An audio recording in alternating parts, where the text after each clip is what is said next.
These fun friendship bracelets are made using macrame knots. I'm going to show you how to tie those, and you can use a variety of materials for different looks. I'm using yarn in this tutorial, but you can also use embroidery floss or hemp rope. Cut 2 strings of yarn that measure about 40 inches each. Put them together and treat them as one string. Now take those 2 pieces of yarn and put them around your wrist for measurement. Add about 2 inches to your wrist measurement, and from that point fold it over and tie an overhand knot. Pull it tight so that it doesn't come undone.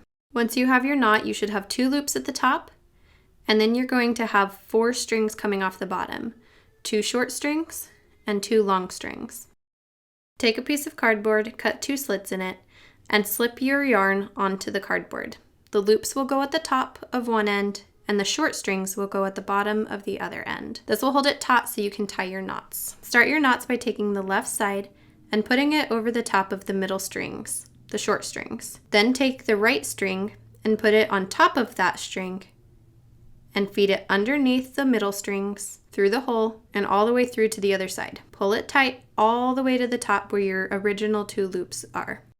You'll keep tying it this way, starting with the left side, and you'll just continually tie knots.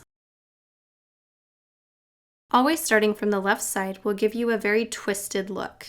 It's a very fun look, but you can also achieve a straight look. The way you achieve a straight is to alternate sides. So you start tying your knot from the left to the right, and then you go from the right to the left, and so on and so forth. And that will make a straight look. You want to keep doing this all the way down. It'll take a little while, so this is a perfect time to watch a movie or show or something. Then after you've gotten far enough, go ahead and take a second to check your measurement, put it around your wrist, and see if it measures how you want it to. Once you've got it as long as you want it to be, go ahead and tie an overhand knot at the very end to secure it all together. Then you'll want to tie a few more knots on top of that to help keep it secure and to help it secure to your wrist once you stick it through the loops on the other side. Once you've got all those knots tied, you can trim your strings. You can leave little tails if you want for a fun look, or you can trim them all off completely and just leave the knots. Either way, the bracelet's done. Thanks so much for watching, and I'll catch you guys in the next video.